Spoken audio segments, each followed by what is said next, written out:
أعوذ بالله من الشيطان الرجيم بسم الله الرحمن الرحيم ذلك من أنباء القرى نقصه عليك منها قائم وحصيد۔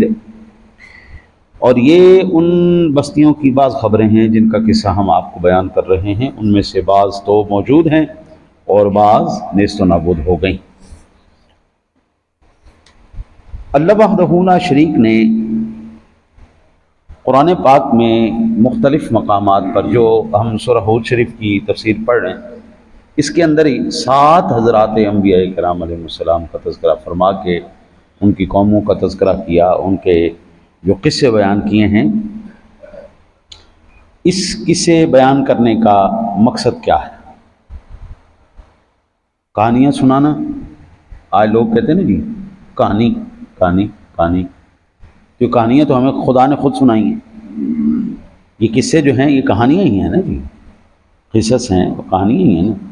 ہود علیہ السلام، لوط علیہ السلام، نوح علیہ السلام، ابراہیم علیہ السلام، موسیٰ علیہ السلام، حضرت شعیب علیہ السلام، یہ سارے حضرات کے جو قصے بیان کیے، ان کی قوم کی جو قصے بیان، تو اس میں سے چند جو اہم ترین نکات۔ پہلا نقطہ یہ ہے کہ توحید و رسالت پر محض عقلی دلائل بیان کرنا ان لوگوں کے لیے مفید ہوتا ہے جو غیر معمولی ذکی اور ذہین ہو۔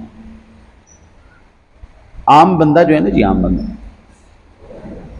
یہ آج سے 15 سال 10 سال 15 سال پہلے تک لوگ علماء پہ اعتماد کرتے تھے، علماء جو بیان فرماتے تھے ان پر اعتماد کرتے تھے۔ 10-15 سال سے اب کیا ہو رہا ہے، اب عالم کی بات دلیل نہیں ہے، فیس بک کی بات دلیل ہے، یوٹیوب کی بات دلیل ہے، اور ان چیزوں کی، سوشل میڈیا کی بات دلیل ہے۔ پہلے لوگ کیوں بچ گئے؟ ان کے ایمان مضبوط اس لیے تھے، وہ علماء سے سنتے تھے، عمل کرتے تھے۔ ایک ہمارا مکتبہ فکر عالم بنتا تھا، وہ علماء رہنمائی کرتے تھے، عوام سنتی تھی، عمل کرتی تھی، ایمان بھی مضبوط تھے، عقیدے بھی مضبوط تھے، کوئی کسی کو ہلا نہیں سکتا۔ اب ہر ایک بندہ نا جی، وہ جس طرح ایک تھالی کے اندر زیادہ سے پکوان رکھ دیے جائیں، بندہ ایک ہوتا ہے، تھوڑا سا اس مسلک سے لے لیا، تھوڑا اس مسلک سے لے لیا، تھوڑا اس مسلک سے لے لیا، تھوڑا تھوڑا تھوڑا تھوڑا تھوڑا کر کے وہ اپنا ایک نیا مذہب اور دین اور عقیدہ بنا کے، چٹنی بنا کے وہ لے کے پھر رہا ہے۔ نہ وہ ادھر کا ہے نہ وہ ادھر کا ہے، وہ درمیان میں بیچارہ گھومے پھر رہا ہے، چٹنی بنائی ہوئی۔ جو تو وہ لوگ تھے، اور میں سمجھتا ہوں کہ وہ لوگ بڑے شاندار تھے، علماء کو سنتے تھے، علماء دلیل سے بات کرتے تھے، وہ ان کو مانتے تھے، ان کے لیے کوئی دلیل کی ضرورت نہیں تھی، ان کا رہنما، ان کا مذہبی پیشوا ہی دلیل تھی۔ اچھا، ایک تو یہ ہو گیا۔ دوسری قوم وہ ہے جو دلیل کو مانتی ہے کہ آپ بات کریں دلیل سے کریں، ہمیں دلیل چاہیے، ہم مضبوط دلیل کے قائل ہیں، پڑھے لکھے لوگ جن کو کہہ لیں، دین سمجھنے والے لوگ۔ تو اللہ وحدہ لا شریک نے پھر ان لوگوں کے دلائل کے لیے ان واقعات کو بیان فرمایا، ان قصوں کو بیان فرمایا کہ آپ کو دلیل چاہیے تو آپ یہ دلیل لیجئے، اور ان کے ساتھ ساتھ پھر اللہ تعالیٰ نے واقعات بھی بیان فرمائے۔ انبیاء کرام علیہ السلام کے سابقین جو پچھلے انبیاء گزر چکے ہیں، ان کے اقوام کے جو قصص بیان فرمائے ہیں، ان میں توحید و رسالت پر انبیاء کرام علیہ السلام پر پیش کیے گئے دلائل کا ذکر بھی فرمایا، اور ان دلائل پر ان کی اقوام کے اعتراضات، شبہات کا ذکر بھی فرمایا، اور انبیاء کرام علیہ السلام نے ان شبہات کے جو جوابات دیے ان کو بھی بیان فرمایا۔ جتنی بھی قومیں گزری ہیں، ان تمام قوموں کے اکثر انبیاء کرام علیہ السلام، تقریباً 26 کے قریب حضرات انبیاء کرام کا تذکرہ ہمیں قرآن پاک میں ملتا ہے، 26 کے قریب، اور احادیث میں اس سے زیادہ تعداد زیادہ آ جاتی ہے۔ پھر اگر ہم تفسیر کے اندر جائیں تو اور زیادہ جو ہے وہ تعداد، تاریخ کے اندر اگر ہم چلے جائیں، لیکن ہمارے لیے سب سے زیادہ جو قوی بات ہے، جو زیادہ دلیل میں مضبوط بات ہے، وہ قرآن کی ہے اور نبی پاک صلی اللہ علیہ وسلم کے فرمان کی ہے۔ پھر اسرائیلیات میں ہم چلے جائیں گے تو پھر وہ اور کام آگے کھلتا چلا جائے گا، لیکن اس پر ہم دلیل نہیں پکڑ سکتے، وہ مسئلہ اس سے اخذ نہیں کر سکتے، قرآن و حدیث سے ہم کر سکتے ہیں۔ یہ ہمارے لیے ایک مضبوط دلیل۔ اللہ تعالیٰ نے قرآن و حدیث میں ان قوم انبیاء کا بھی ذکر کیا، ان قوموں کے جو اعتراضات کیے ان کا بھی ذکر کیا، جو اللہ کے نبیوں نے ان کو جواب دیا ان کو بھی کوٹ کیا۔ اب ہمیں شعیب علیہ السلام کا بھی پتہ ہے، ان کی قوم نے کیا سوال کیے اور انہوں نے کیا جواب دی؟ ہمیں موسیٰ علیہ السلام کا بھی پتہ ہے، ہمیں عیسیٰ علیہ السلام کا بھی پتہ ہے، ہمیں حضرت صالح علیہ السلام کا بھی پتہ ہے، ہمیں حضرت لوط علیہ السلام کا بھی پتہ ہے، ہمیں حضرت ابراہیم علیہ السلام کا بھی پتہ ہے، اور ان کے مخالف جتنے بھی اعتراضات کرنے والے ہیں ہمیں ان کے جواب کا بھی پتہ ہے۔ اور ان جوابات کے اندر آپ ایک چیز نوٹ کریں گے کہ دہریہ آج سے 6000 سال پہلے کا ہو، دہریہ آج کا ہو، کافر آج سے ہزاروں سال پہلے کا ہو، کافر آج کا ہو، اعتراض ان کے سیم ہی ہے۔ ہزاروں سالوں میں کوئی دلیل نہیں بدلی، ان کی سوال نہیں بدلے، سوال وہی ہے، ہر نبی جواب دیتا ہے۔ اب میرے پاس نا آج کل دارالفتاء میں سب سے زیادہ جو مسائل آ رہے ہیں نا جی، وہ آ رہے ہیں جی کہ دو مسلک کے بندوں کی ہوگی آپس میں دوستی، چلو میں استعارتاً کہہ دیتا ہوں، ایک سنی کی ایک شیعہ کی، سنی شیعہ کی آپس میں دوستی ہو گئی، اور اب شیعہ جو ہے وہ اس پر غلبہ پانے کے لیے کیا کر رہے ہیں؟ جو ان کے فسادی علماء نے غلط عقائد اور نظریات اور غلط جو ان کی سوچ ڈیولپ کی ہوئی ہے، اب وہ سوالات کر رہا ہے ایک سنی عام آدمی سے، وہ اپنے یاد سے کرے کہ یہ بتاؤ کہ باغ فدق جو تھا وہ کیوں نہیں دیا؟ اب اس کے اوپر دلیل کے اوپر کتابوں کی کتابیں علماء نے لکھ دی، کتابوں کی کتابیں دلائل کے انبار لگا دیے، لیکن کافر کا اعتراض ہے نا جی، وہیں کا وہیں کھڑا ہے۔ وہ کہتے ہیں جی آپ یہ بتائیں، اپنے علماء سے یہ پوچھ کے بتائیں کہ جب حضرت بی بی کا حق تھا تو یہ بی بی کا حق انہوں نے دیا کیوں نہیں؟ صدیق اکبر نے کیوں نہیں دیا حق؟ میں نے کہا جناب حدیث مبارکہ کے اندر بڑا واضح طور پر موجود ہے کہ خاتون جنت تشریف لائیں، صدیق اکبر رضی اللہ تعالیٰ نے حضور کا فرمان سنایا، آپ تشریف لے گئیں۔ ان کو پتہ تھا کہ بعض ایسی باتیں ہیں جو حضور نے اپنی ساتھیوں سے کی ہے، ہم سے نہیں کی، اور انہوں نے جب معلوم کیا واپس چلی گئی، نہیں جی ان کا حق تھا نہیں دیا، چلو ہم ٹھیک ہے مانتے ہیں۔ اگر بی بی کا وہ حق تھا، حضرت عمر فاروق اعظم نے نہیں دیا، صدیق اکبر نے نہیں دیا، عثمان غنی نے نہیں دیا، تو حضرت عثمان کے بعد خلیفہ کون بنے؟ حضرت علی المرتضیٰ۔ حضرت علی المرتضیٰ کون تھے؟ بی بی فاطمہ کے شوہر تھے، تو شوہر کو بی بی کا حق لینا چاہیے تھا یا نہیں لینا چاہیے؟ حضرت علی المرتضیٰ شیر خدا کے بعد حضرت امام حسن خلیفہ وقت بنے۔ حضرت امام حسن بی بی فاطمہ کے کیا تھے؟ بیٹے، تو بیٹے کو اپنی ماں کا حق لینا چاہیے تھا یا نہیں لینا چاہیے؟ حضرت امام علی مقام سارے مسائل پہ چپ رہے، جب انہوں نے دیکھا کہ یزید کی اب حکومت غلط آ گئی، اٹھ کے جواب انہوں نے جو ہے وہ جہاد کیا، تو حضرت امام حسین نے کیوں نہیں لیا؟ صرف سنیوں کو بیوقوف بنانے کے لیے۔ اسی طرح اب بھائی نظریات تمہارے ہیں، عقائد تمہارے ہیں، ہزاروں سالوں سے ہم ان کا جواب دیتے ہوئے آ رہے ہیں، لیکن ان کی نا سوئی وہیں کی وہیں اٹکی ہوئی ہے۔ 6000 سال پہلے کا کافر کا اعتراض وہی ہے، اس وقت کے نبی کا جواب وہی تھا، آج کے کافر کا سوال وہی ہے، آج کے عالم کا جواب وہی۔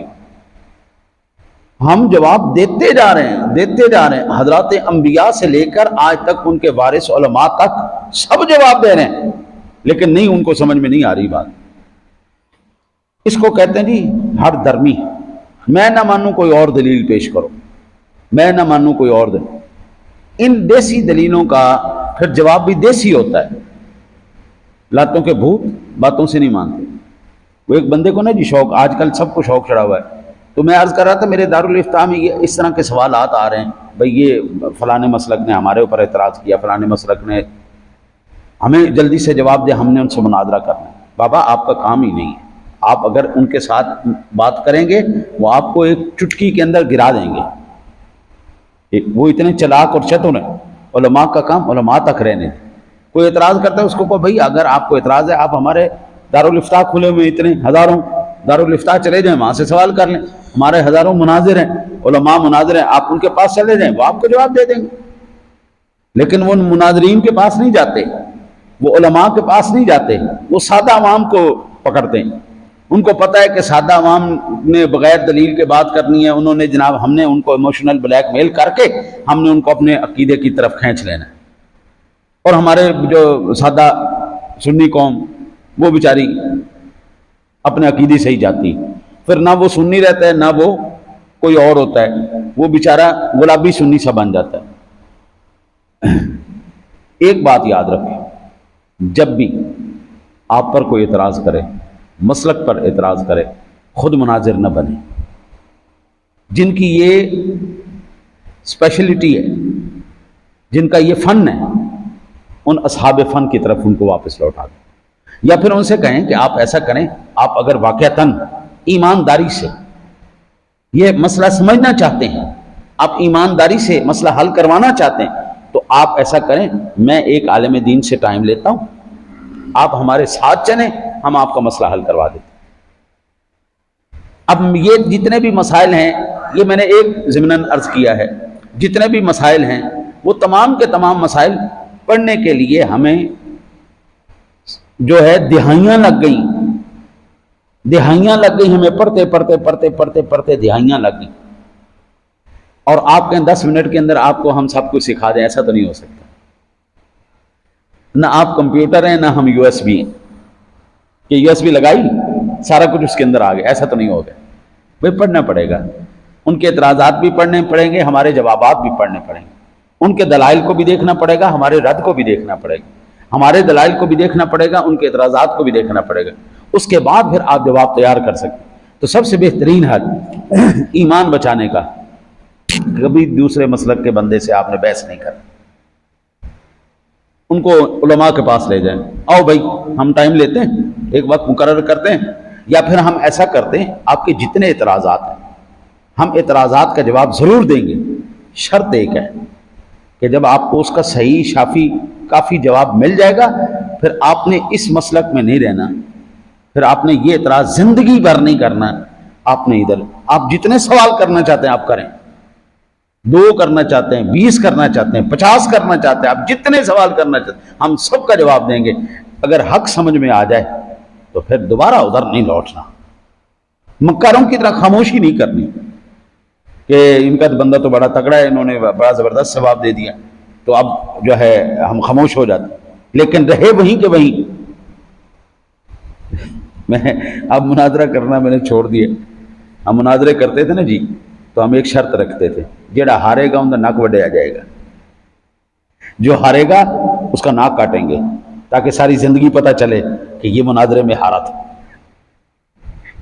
تو عام بندہ کبھی ہمیں ہاتھ نہیں ڈالتا تھا، جو ڈالتا تھا سوچ کے ڈالتا تھا۔ یہ دلائل، یہ معاملات، یہ میدان خالصتاً علماء کا ہے، یہ ان کے پاس رہنے دیں۔ ہمارے لیے کیا حکم ہے؟ ہم ان سے سنیں، ہمیں جو زندگی میں درپیش مسائل ہیں، نماز کے ہیں، زکوٰۃ کے ہیں، روزے کے ہیں، گھریلو معاملات کے ہیں، کاروبار کے ہیں، نوکری کے ہیں، اولاد کی تربیت کے ہیں، گھر والوں کے ہیں، رشتہ داروں کے ہیں، ہمیں یہ مسائل ان سے پوچھ کے ہمیں اس پر عمل کرنا ہے، ہم اپنی زندگی گزاریں۔ فنی باتیں فنی لوگوں کے پاس رہنی چاہیے، جب باہر نکلی ہیں پھر آپ دیکھ لیں کتنا گڑبڑ ہو گیا پروگرام۔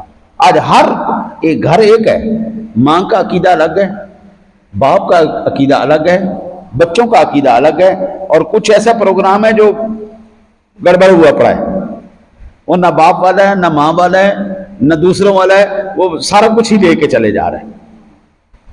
وہ انڈیا کا ایک اداکار ہے، کی نام دا شاہ رخ خان، وہ خود مسلمان ہے لیکن اس کی بیوی ہندو ہے، خود مسلمان ہے، بیوی ہندو ہے، گھر اس نے قرآن بھی رکھا ہوا ہے اور مندر بھی بنایا ہوا ہے۔ اچھا جی، آپ مسلمان، بیوی ہندو، اور اولاد دونوں تو باغی، اولاد دونوں تو باغی، نہ وہ ہندو ہے تو نہ مسلمان، وہ دونوں تو باغی۔ اب گھر ایک ہے لیکن باپ کا عقیدہ کچھ اور ہے، ماں کا عقیدہ کچھ اور ہے، اولاد کی سوچ کچھ اور ہے، وہ سب گڑبڑ ہوا پڑا ہے۔ اس کی وجہ کیا ہے؟ ہر ایک نے اپنے آپ کو صاحب فن سمجھ لیا، ہر کوئی ڈاکٹر بن کے ٹیکے لگا رہا ہے، ہر کوئی ڈاکٹر بن کے ٹیپیں لگا رہا ہے، ہر کوئی ڈاکٹر بن کے دوائیاں دے رہا ہے، ہر کوئی عالم خود مناظر بن کے، بلکہ ہم میں بھی جو ہے پہلے عالم بنتے ہیں، اور علماء کو اس بات کی اجازت نہیں ہوتی کہ وہ صاحب فتویٰ لکھیں، نہیں، اس بات کی اجازت نہیں دیتے۔ آپ نے فتویٰ لکھنا ہے، اس کے بعد 2 سال تک مزید آپ کو پڑھا لکھایا جائے گا، پھر آپ کا ٹیسٹ لیا جائے گا، امتحان لیا جائے گا، اس کے اندر آپ پاس ہوئے تو پھر آپ کو اس بات کی اجازت ہوگی کہ آپ فتویٰ دے سکتے ہیں۔ اچھا جی، جب آپ کو سند مل گئی، اب آپ کو ڈائریکٹ فتویٰ دینے کی اجازت نہیں ہوتی، آپ کو کسی مفتی، ماہر مفتی کے نیچے آپ کو نائب مفتی کے طور پر کام کرنا پڑتا ہے۔ آپ فتویٰ لکھیں گے، اپنے بڑے استاد کو دکھائیں گے، وہ پاس کریں گے تو آگے چلے گا۔ ان تمام مراحل کو کراس کرنے کے بعد پھر آپ کو اس بات کی اجازت ہوتی ہے کہ اب آپ صاحب فتویٰ ہیں، لیکن اس کے اندر بھی پھر غلطی کا وہ رہتا ہے، شبہ رہتا ہے کہ اس میں بھی ہو سکتی ہے، علماء کی رائے آپس میں ٹکرا سکتی ہے، اس میں بھی اصلاح کی اور جو ہے تصحیح کی گنجائش رہتی ہے۔ باقی اب ایمان سے بتائیے، 26 سال پڑھنے کے بعد ایک عالم دین جب اس فن پہ آ رہا ہے تو اب 26 منٹ کے اندر کوئی بن سکتا ہے؟ 26 سال کو 26 منٹ میں آپ لا سکتے ہیں؟ 26 منٹ چھوڑ کے 26 دن کے اندر بھی نہیں ہو سکتا۔ وہ سفر طے کرنا پڑے گا تو سمجھ میں آئے گی، نہیں سفر طے کریں گے تو نہیں آئے گی۔ یہ تمام کے تمام معاملات اللہ بیان اس لیے کر رہا ہے، وہ بندہ خدا جس بھی قوم نے میرے رہنماؤں کی عزت نہیں کی، میرے نبیوں کی، ان کے نائبوں کی عزت نہیں کی، اب مجھے ایک بات بتا دیں، اس دنیا کے اندر کوئی ہمیشہ زندہ رہ سکتا ہے؟ چاہے وہ صدیق ہو، چاہے وہ شہید ہو، چاہے وہ صالح ہو، تو چاہے نبی ہو، ہمیشہ کے لیے زندگی کسی کی نہیں۔ ہر ایک کو ایک نہ ایک دن اللہ وحدہ لا شریک کے ہاں، وہ چاہے منافق ہے، وہ چاہے موافق ہے، وہ چاہے مسلمان ہے، وہ چاہے کافر ہے، مرنے کے بعد بھی آج آپ دیکھ لیں کہ میں ان کا تذکرہ، یہ جو قصے بیان کرنے کے بعد اللہ ارشاد فرما رہا ہے، یہ جو ہم نے تمہیں خبریں دی ہیں یہ ان بستیوں کی ہیں جو تو کچھ موجود ہیں، کچھ ختم ہو چکی، نیست و نابود ہو چکی، ان کا سب ہستی سے ذرے بھی ختم ہو چکا ہے۔ ہم ان کی آپ کو باتیں بتا رہے ہیں۔ اب اس دور کے کافر کے اوپر آج بھی لعنت پڑ رہی ہے یا نہیں پڑ رہی؟ فرعون کو آج کوئی اچھے لفظوں میں یاد کرتا ہے؟ نمرود کو، حامان کو، شداد کو؟ آپ ایمان سے بتائیے گا کہ جب بھی ہم حضرات انبیاء کرام علیہ السلام کا تذکرہ کرتے ہیں، احترام کے ساتھ ان کا نام لیتے ہیں کہ نہیں؟ حضرت سیدنا موسیٰ کلیم اللہ علی نبینا علیہ الصلوۃ والسلام، حضرت سیدنا عیسیٰ علی نبینا علیہ الصلوۃ والسلام، حضرت سیدنا ابراہیم علیہ السلام، حضرت سیدنا ہود علیہ السلام، نام آج بھی عزت کے ساتھ، احترام کے ساتھ، القاب کے ساتھ اور علیہ السلام کر کے، اللہ ان پر سلامتیاں نازل فرمائے کر کے آج ہم ذکر کرتے ہیں، ہزاروں سال بعد بھی۔ یعنی یہ لیگیسی چلی آ رہی ہے کہ اللہ تعالیٰ کے نیک بندوں کے اوپر اللہ رحمتیں، سلامتیاں، برکتیں ہزاروں سال بعد بھی بھیج رہا ہے، اور لعنتیں کافروں پر ہزاروں سال بعد بھی پڑ رہی۔ وہ کتنی بڑی نحوست ہے، مرنے کے بعد بھی اس کی جان نہیں چھوٹی لعنت سے، مرنے کے بعد بھی ان کو لعنتیں پڑ رہی ہیں آج تک۔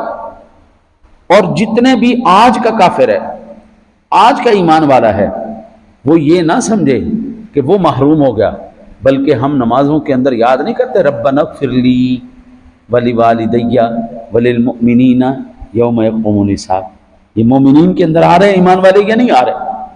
اور ہم نماز کے اندر پڑھتے نہیں غیر المغضوب علیہم ولا الضالین، نہ کہ ان لوگوں کے راستے پر جو راہ سے بھٹک گئے یا گمراہ ہو گئے، یعنی یہودیوں یا عیسائیوں جن پر تیرا غضب ہوا، جو گمراہ ہو گئے، یا اللہ ان کے اوپر۔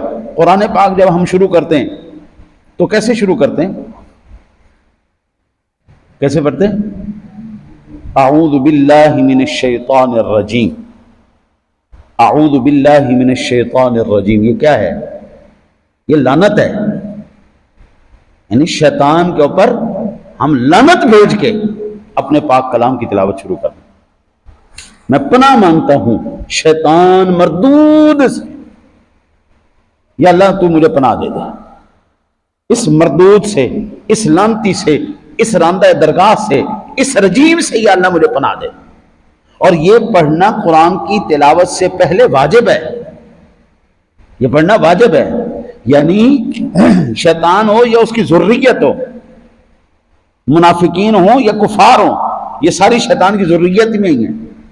ہاں جی، ہم حضرت گھروں میں بیٹھے ہوں، مسجدوں میں بیٹھے ہوں، عبادت خانوں میں بیٹھے ہوں، مزارات پر بیٹھے ہوں، کہیں بھی پہ بیٹھے ہوں نا جی، وہ سیاسی کیڑا جو ہے نا جی، منافقت کا کیڑا ہمارے اندر سے نہیں جاتا، تو وہ بے فکر رہیں۔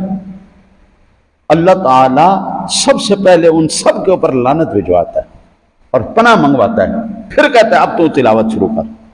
بس یہ یاد رکھیں، آج کا سبق یہ ہے کہ بھائی اگر اچھا کر کے جاؤ گے تو اس جماعت میں شامل ہوگے جس جماعت پر اللہ کی رحمتیں، اور اگر تھوڑی سی بھی گڑبڑ کی، ہمارے لوگ ماں باپ کتنے سادہ تھے، نہ کسی کی چگلی، نہ کسی کی غیبت، نہ کسی کے ساتھ منافقت، جس سے جو شکوہ ہوتا تھا سیدھا منہ پہ کہتے تھے یار یہ بات ہے، یا ان کے بڑوں کو کہتے تھے یار آپ سمجھاؤ اس کو، بچے سیدھی بات کرتے تھے۔